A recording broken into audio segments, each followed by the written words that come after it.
Her voice was sweet, too sweet.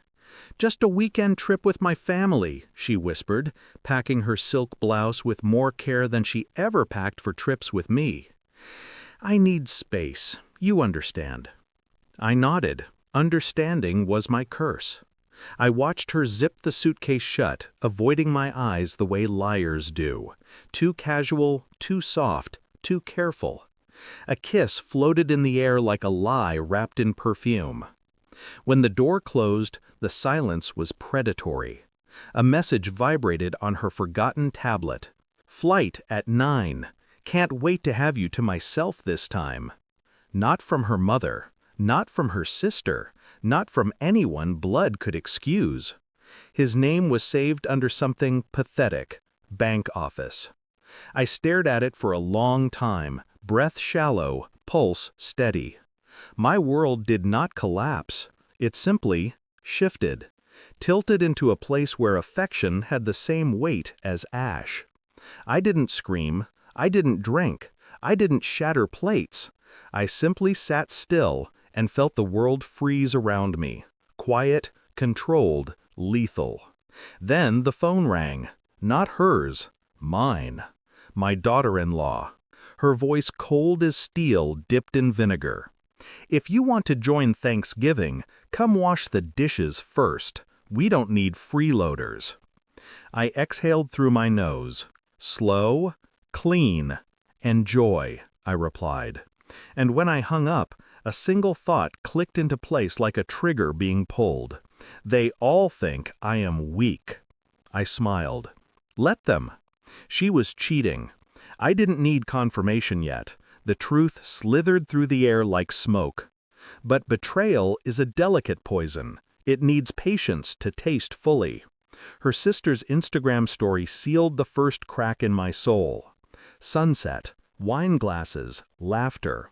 Her legs over his lap, cropped poorly, but not poorly enough. 3 of her relatives there, all hiding it, all smiling while my life was being carved open. Family conspiracy, infidelity, humiliation dressed as vacation. I scrolled again.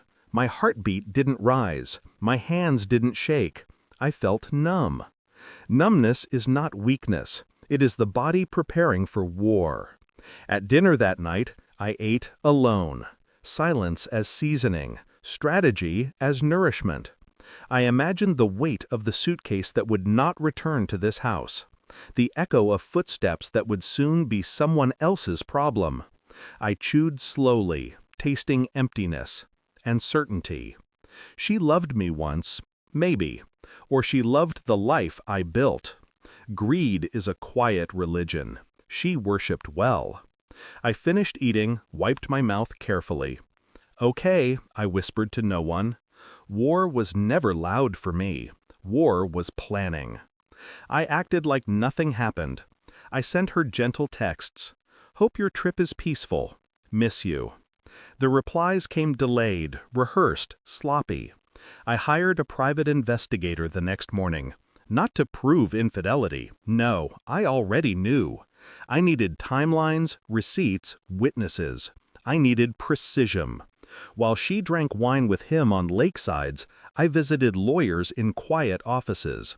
While she posted photos of mountain views, I met with a real estate agent and signed papers with the calm efficiency of a surgeon. House valuation, international bank transfer, Swiss residency documents. No shouting, no tears, just signatures, the cold language of endings. Not one belonging touched, not yet. To move early is to warn prey. I called my financial advisor. Yes, move everything, quietly. The investigator returned with photos, their hands on each other, her lips on his neck, her family smiling as though betrayal was hospitality. I expected rage. Instead, a thought floated through me like a feather dipped in acid. She does not deserve the scream it would take to confront her. I packed my suits, my watch, my father's letters, just what mattered. People like her carry only greed. I carry legacy. The house keys felt heavy in my palm. Not for long. She returned 3 days later, luggage rolling across a house that no longer belonged to her. I waited in the living room, lights low. Her smile dissolved when she saw the packed boxes. What's going on?" I slid a folder across the table. Bank slips, photos, travel logs. Her lover's arm around her waist, her family looking on. She flipped pages. Her breath cracked. Her eyes widened, drowning in disbelief she didn't earn. "You knew?" I tilted my head. A small gesture, a scalpel. I knew enough.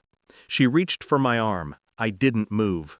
"You could have talked to me," she whispered, voice shivering like a leaf in winter. "Talking," I said quietly, "is for people who respect each other." Silence expanded, suffocating her. She opened her mouth, closed it. Her family stood behind her, pale, beautiful. Fear suits liars. I handed her a single sheet, a final, elegant sentence. "The house is sold. The accounts are closed. I moved abroad." She laughed, a desperate, choking sound. "You're joking!" I stepped aside, revealing the empty hall, the echo of nothingness. "No!" her mother gasped. Her brother cursed. She trembled, mascara smudging into humiliation. I lifted my phone. One photo, my villa overlooking a Swiss lake. Fire glowing, wine poured, peace earned. Her eyes widened with greedy recognition. "You're in Switzerland?" I nodded once. She grabbed my sleeve. "Take me with you!" There it was. Not love, not remorse. Hunger. "I don't take trash," I murmured. She flinched like the words were bullets. Good. My phone buzzed. 71 missed calls from my daughter-in-law after I posted the villa photo earlier. Of course. Greed breeds loyalty only to wealth. I blocked them all with a single tap. Clean cuts heal fastest. I walked out first. Always leave them staring at your absence. Cold air bit my lungs like awakening. The taxi trunk shut behind me, soft, final. No yelling followed, only stunned silence behind closed doors. In Switzerland, snow will fall quietly. Dishwashers will hum softly. Nobody will demand my obedience for a seat at a table I paid for. They can choke on their Thanksgiving. I don't need family built on appetite. I build empires alone. As the car pulled away, I whispered to the world I once bled for. And I meant it, because I would never taste them again. Because revenge isn't fire, it is ice. Silent, sharp, and absolute.